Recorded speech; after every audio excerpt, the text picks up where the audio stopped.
दोस्तों नमस्कार। My self Hemant Parab, by profession certified counsellor and behaviour coach. दोस्तों आज हम देखेंगे कि रिलेशनशिप स्ट्रेस मतलब आज जो रिलेशनशिप में जो इश्यूज़ हैं, जो मेजर कंसर्न है सोसाइटी में या फैमिलीज में, तो उसके बारे में थोड़ा सा हम बात करेंगे। मुझे ऐसा लगता है जितना मेरा अभी 20 साल का इस क्षेत्र का पूरा अनुभव है, उससे मुझे ऐसा समझ में आ रहा है दोस्तों कि जितने भी हमारे हेल्थ इश्यूज़ हैं, फिर इसमें फिज़िकल एंड मेंटल दोनों भी इंक्लूड हैं, उसके साथ साथ हमारी फिनेंसेस हैं और हमारा पीस ऑफ माइंड है। इन तीनों को जो अफेक्ट करता है वो हमारा रिलेशनशिप स्ट्रेस है। अब ये रिलेशनशिप स्ट्रेस मतलब क्या है?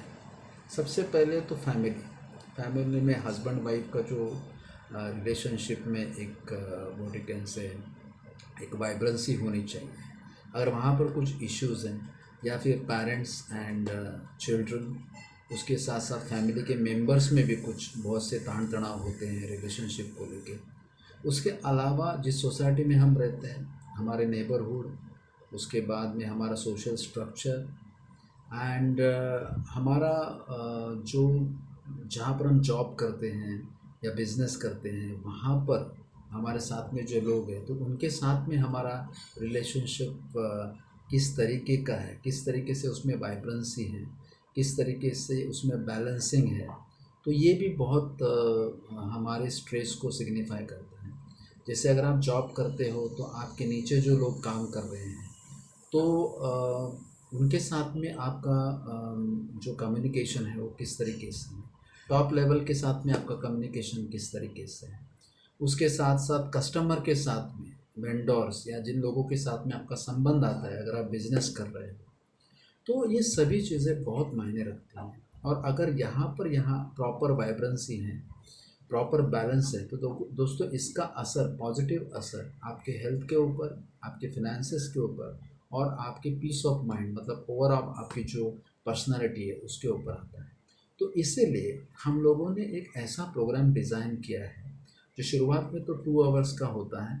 एक 2 आवर्स का कॉम्प्लीमेंट्री प्रोग्राम है जो हम अलग अलग housing societies, organisations, families, then corporates, companies जिसमें गवर्नमेंट, नॉन गवर्नमेंट कंपनियां, उसके साथ साथ बैंक्स, फाइनेंस कंपनियां, छोटे छोटे ऑफिसेस और जो भी सोशल प्रोग्राम्स हैं वहाँ पर ये जो छोटा अराउंड 2 आवर्स का प्रोग्राम हम अरेंज करने जा रहे हैं, जहाँ पे रिलेशनशिप का बेसिक जो है वो हम आपको बताते हैं और रिलेशनशिप में कम्युनिकेशन का महत्व क्या है, then right way of thinking. मुझे ऐसा लगता है कि हमारे जितने भी कम्युनिकेशन इश्यूज़ हैं या रिलेशनशिप में इश्यूज़ हैं, वहाँ पर एक राइट थिंकिंग प्रोसेस जो है वो बहुत इम्पॉर्टेंट है।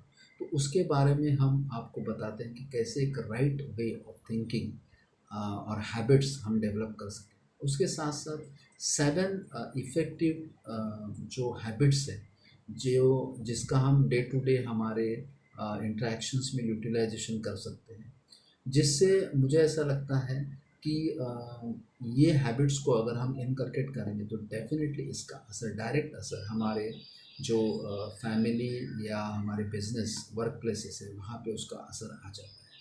और इसके साथ साथ स्ट्रेस मैनेजमेंट भी हम वहाँ पर बताते हैं कि किस तरीके से स्ट्रेस को मैनेज करना है, क्योंकि ऐसा कहा जाता है, ऐसा हमें लगता है कि स्ट्रेस बाहर है, सिचुएशंस में है या लोगों के कारण हमें आता है, लेकिन ऐसा नहीं है दोस्तों। स्ट्रेस का जो पैरामीटर है उसको अगर हमें प्रॉपरली अगर उसको करेक्ट करना है और स्ट्रेस को कम करना है तो वो ज़्यादातर हमारे हाथ में होता है। हमारे एडेप्टेबिलिटी, हमारे फ्लेक्सिबिलिटी किस हद तक हम उसका यूटिलाइजेशन कर सकते हैं, तो वहाँ पर भी स्ट्रेस मैनेजमेंट के बहुत अच्छे नुस्खे, टिप्स और स्ट्रैटेजीज हम आपको बताते हैं। उसके साथ साथ आजकल सोशल मीडिया मतलब स्क्रीन एडिक्शन जो है वो भी बहुत बड़े लेवल पे आ चुका है और ये सोशल मीडिया भी हमारे रिलेशनशिप को बहुत अफेक्ट करता है, हमारी थॉट प्रोसेस को बहुत अफेक्ट करता है। तो उसके ऊपर भी आपको बहुत सी चीज़ें इस प्रोग्राम के ज़रिए आपको मालूम पड़ सकती हैं। तो ये सब जो मतलब what you can say it is a basically counselling level का प्रोग्राम है, लेकिन यहाँ पर इसमें हम लोगों ने म्यूज़िक और एंटरटेनमेंट भी ऐड किया है ताकि ये आपको बोरिंग ना लगे और इसका आप अच्छे तरीके से, मतलब आपके फैमिली में छोटे से छोटा बच्चा हो, मतलब एक 7-8 साल की उम्र के बच्चे से लेके 80 साल तक जो भी हमारे जो ज्येष्ठ नागरिक हैं, वो भी इसका एक एज अ फैमिली करके हम सभी लोग इसका आनंद ले सकते हैं। और मुझे ऐसा लगता है कि सबसे आखिर में जो रिलेशनशिप है, जो हमारा खुद के साथ है, और मुझे ऐसा लगता है वहाँ पर भी हमें काम करना ज़रूरी है, जिसको हम सेल्फ मैनेजमेंट कहते हैं, सेल्फ अवेयरनेस कहते हैं। तो इसके बारे में भी आपको यहाँ पर जानकारी मिले। तो मुझे लगता है इस प्रोग्राम का हम ज़्यादा से ज़्यादा अगर उपयोग करके लेंगे, और ये प्रोग्राम को अगर हम हमारे ऑर्गेनाइजेशन में या हमारे हाउसिंग सोसाइटी में, हमारे फैमिलीज़ में या हमारे वर्क प्लेसेस में अगर लगाते हैं, तो डेफिनेटली वर्क प्लेसेस का इफ़ेक्टिवनेस और फैमिलीज़ में भी एक रेजोनेंस रिलेशनशिप में आ जाएगा। तो इसके रिलेटेड अगर आपको कुछ भी जानकारी चाहिए, तो आप मेरे फेसबुक अकाउंट के ज़रिए या व्हाट्सएप नंबर के ज़रिए मुझे कांटेक्ट कर सकते हैं, और भी हम डिटेल में इसके ऊपर बात करेंगे। धन्यवाद। Thank you very much.